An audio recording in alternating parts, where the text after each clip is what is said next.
Magandang araw mga amo at welcome sa Kali Topics. So, kaninang bandang alas 4 ay pinalat tayo na makapanood ng ilang clips ng Senate hearing patungkol nga po dito sa impeachment trial na dapat sana ay nakatakdang umpisahan kanina, June 2. Pero sa desisyon ni Senate President Chis Escudero ay ipinagpaliban ito sa June 11 na siyempre naman ay pinalagan ng ilang mga salungat o oppose dito sa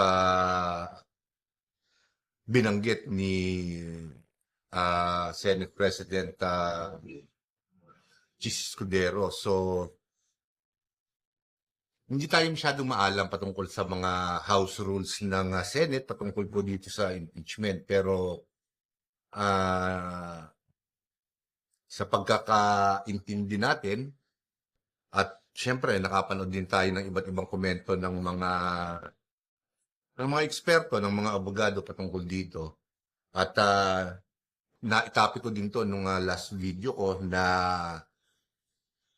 magkakaroon ng problema kapag halimbawa na ay ngayong 19th Congress, kumbaga yung mga huling linggo ng 19th Congress ng Senado ay kung tatalakayin o kung itutuloy nila itong impeachment na to ay magkakaroon ng problema dahil siyempre kapag tumawid na sa 20th Congress ay magkakaroon na ng problema legal ang impeachment na to at maaaring ma-involve na rin dito ang Korte Suprema na ika nga ay hindi magiging maganda ang kalalabasan dahil ayon sa ilan sa mga napanood nating eksperto ay baka ma-dismiss, ika nga, o mabaliwala na itong impeachment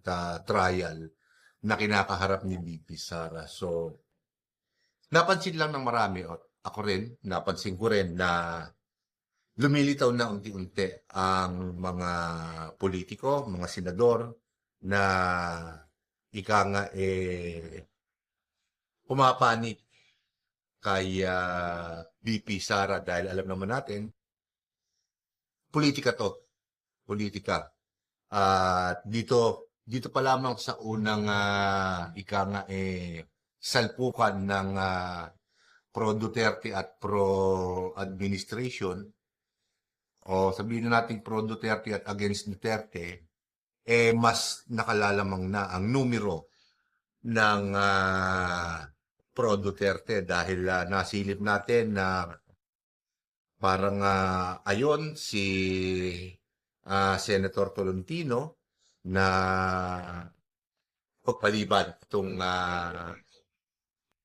gagawing pang-inig sa impeachment sa June 11 at syempre para sa mga senador natin katulad ni Senator Risa Hontiveros ay syempre hindi pabor yan. So, ayon sa mga eksperto, well, ang mapapanggit natin isang eksperto ay si Atty. Macalintal. Sa kanyang punto de vista, sa kanyang pananaw, ay nakikita na natin, syempre, kung sino yung maa-align. Kumbaga, para kay VP Sara at kung sino yung ayaw sa kanya. So, kung dito pa lang sa aking obserbasyon, kung dito pa lang sa 19th Congress ay malaking bilang na ng mga senador ang ayaw. Kumbaga ayaw ng pansinin itong impeachment case ni VP Sara. Paano pa yung 20th Congress, yung 12 bagong senador na papasok ay lamang din sa bilang si VP Sara. So, dito na pumapasok yung senaryo.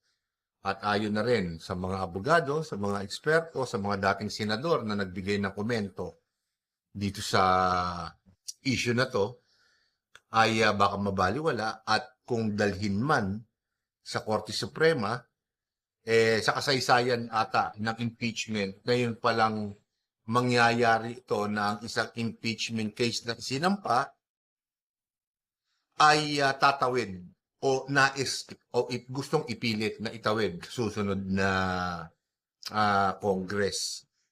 Kumbaga susunod na batch. Na pagtatalunan pa yan, sigurado. Pagtatalunan pa ng mga senador yan. Kumbaga ito, initial pa lang naman to dahil kailangan mailahad ko rin yung ating opinion. Sa mga susunod na araw, bago dumating yung June 11, syempre, maraming mga senador, maraming mga eksperto pa ang kanilang i-interviewin, lalo na ang mainstream media. Syempre, diyan lang tayo umaasa. Hindi naman tayo napupondohan ng kahit na sino para pumunta sa Senado at tumambay doon, maghagilap ng chismis. Pero hindi ko na kailangan sigurong gawin yan dahil sa galawan pa lamang ng mga politiko natin, kahit nasa mainstream media sila, ini-interview, madali namang mabasa kung para saan sila. At ito, katulad ng sinasabi ko ng mga nauna ko pang mga video, nag-aamoy, nag-aamoy national election na, kumbaga nag-aamoy 2028 national election na kung saan, syempre, binanggit ko rin, political survival ng mga politiko, saan sila makikinabang ng malaki. Kung ganito kalaki o kung ganito ka-consistent, sasabi ko na consistent, syempre dahil isa-isa na lumalabas yung mga laban sa impeachment, nakalalamang na, syempre, kay BP Sara sila a-align dahil lahat sila nakikita nila na malaki ang potensyal na si BP Sara na ang susunod na presidente. Na hindi naman maganda. Hindi naman maganda para sa kasalukuyang administrasyon dahil ngayon pa lang 2025, kalagitnaan ng panunungkulan ni Pangulong Bongbong Marcos ay nakikita na natin kung gaano kalaki, kung gaano kalakas ang impluwensya ng isang BP Sara. Diba? At ang isang patunay niyan ay yung pag-tone down ng ating speaker sa Kongreso na si Speaker Romualdez na nagbitaw siya ng litanya. Tinanong siya kung ano ang opinion niya patungkol dito sa impeachment ni BP Sara na dinelay ng June 11. Sabi niya, it's up to the Senate to decide. Ika nga. So, bahala na ang Senado dyan. Meaning na, kumbaga medyo pinipilit niya ng maglaylo dahil syempre may sarili siyang problema eh. Dahil pagpasok ng 20th Congress, maghahalal na naman sila ng bagong speaker at syempre nangangailangan siya ng aliado o boto mula sa kapwa niya kongresista dahil syempre makikita niya na kung ang mga senador o malaking bilang ng mga senador ngayong 19th Congress at doon sa papasok na 20th Congress ay lamang ang mga senador, yung mga kongresista na papasok at aalis at yung bilang ng mga loyal pa sa kanya ay parang mababawasan na. So, kailangan niyang mangurat ng mga nakapanig kay BP Sara na siya ang piliin bilang maging speaker uli ng Kamara. So, political survival. Hindi ba? Political survival yan. Sabi ko, kung kumenta ang pagod oras na may mahatilan tayo at ito yung aking nakikita.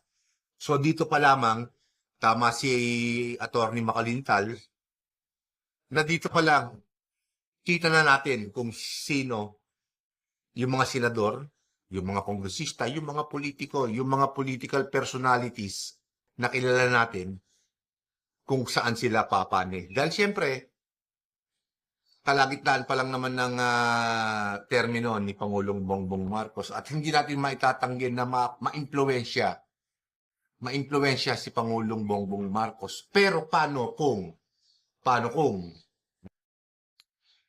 ang pwersa ngayon ni BP Sara ay halos papantay na kay Pangulong Bongbong Marcos? Paano na? Di ba? So, yung mga ika nga tapat kay Pangulong Bongbong Marcos hanggang sa mga oras na to, siyempre, ipinagtatanggol nila na dapat matuloy ang impeachment na yan, dapat tumawid yan. Pero sabi ng mga eksperto, may mga legal na balakid para hindi matawid ng 20th Congress yan. At kung ang Korte Suprema, kakaintindi natin na siyempre hindi tayo eksperto, pero sa pagkakaintindi natin, kapag kumawak na dyan o nang imasok na ang Korte Suprema, mababaliwala na yung impeachment na yan. So, ang kalaban ng mga pro-impeachment, oras. Ikalawa, bilang yung mga kaalyado sa Senado. Dahil nasa Senado ng bola, di ba? Wala na sa Kongreso. So, kung ngayon pa lang, ramdam na ng maraming kritiko, ng mga political observers na parang ayaw na pansinin ng mga senador itong impeachment na to. So, wala na po tahan. Pero syempre gusto ko na matuloy yan para makita natin kung gaano kagagaling yung ating mga senador at yung mga bagong papasok. Di ba? Kung papaano nila i-align yung sarili nila. Kung handa ba silang isugal yung kanilang political career para i-convict o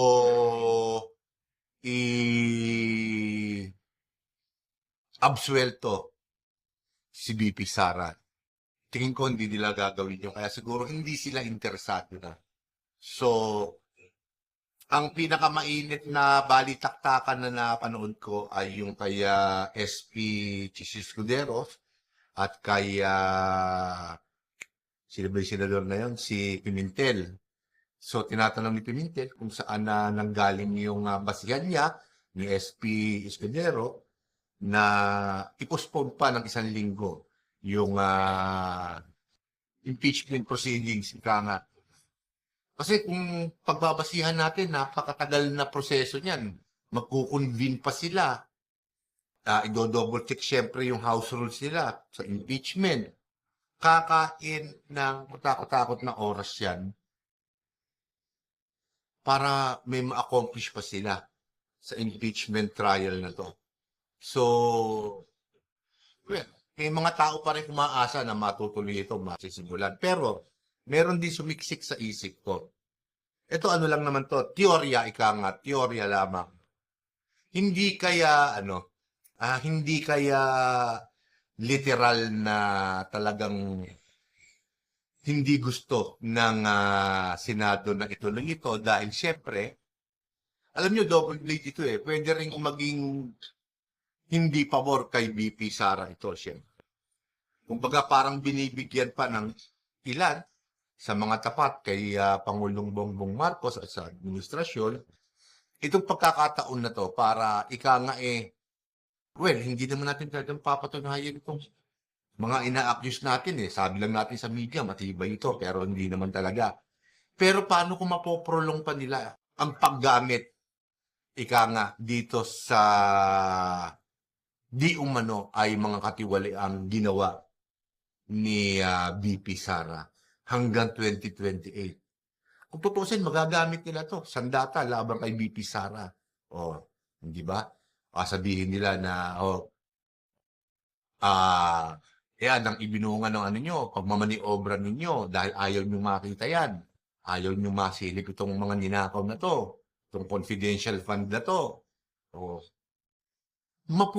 Para bang yung binanggit ko doon sa last video ko, yung impeachment trial ni dating Pangulong Joseph Estrada, yung envelope na hindi nabuksan na naging dahilan para bakantihin ni dating Pangulong Joseph Estrada ang Malacanang. At nung balikan yung sobre ay wala naman palang laman. Hindi kaya parang ganito yung senaryo ngayon, di ba? Hindi nyo naiisip na paikot-ikot lang yung diskarte. Kasi kaya kung gustong matuloy itong impeachment na to, gusto ko makita talaga kung may ninakaw ba o wala. Hindi ba? Napakadaling magsabi na ninakaw niya to, ninakaw niya yan. Eh tayo nga, hindi ba? Alam na nating ninanakawan tayo ng mga politiko. Harap-harapan. Pero pagdating sa usaping legal, hindi natin mapatunayan dahil yung mga nasa taas na pagkukunan natin ng ebidensya, nagsasabuatan, nagtatakipan. Pero alam natin nagnanakaw na sila. Diba? Hindi natin kaya patunayan. Eh ito pa kaya? Ito pa kaya impeachment na to na nagnakaw daw ng 100, 200 milyon? Eh kung tutusin, bilyon-bilyon ang nananakaw sa pondo ng gobyerno taong-taon. Sinasabi lagi ng administrasyon yan. Bilyong piso ang nawawala ng dahil sa korupsyon. Hindi natin alam kung saan napupunta. Eh, ito, 100 milyon lang. Hindi ba? Napakaliit. Tsaka kung magnanakaw din lang naman ng isang vice president, gawin na nating bilyon. Hindi ba? Bakit 100 milyon lang? Ayun, yung pang isang sumagay sa isip ko. So, maaaring gamitin ito, di ba? Hindi ko binibigyan ng ideya ang mga laban kay VP Sara, pero kumbaga parang kahit hindi matuloy ito, magagamit pa rin nila itong issue na to hanggang makarating ng 2028 dahil pwede nilang sabihin na ginamit nyo lahat ng puwersa ninyo, ang impluensya ninyo para hindi matuloy yung impeachment. Pero alam namin na nagnakaw kayo. Ito, parang style Trillanes, di ba? Hawak si Trillanes yung kanyang mga ebidensya, pero sad to say, hindi na nakarating talaga sa dapat patunguhan dahil nasa dahig na si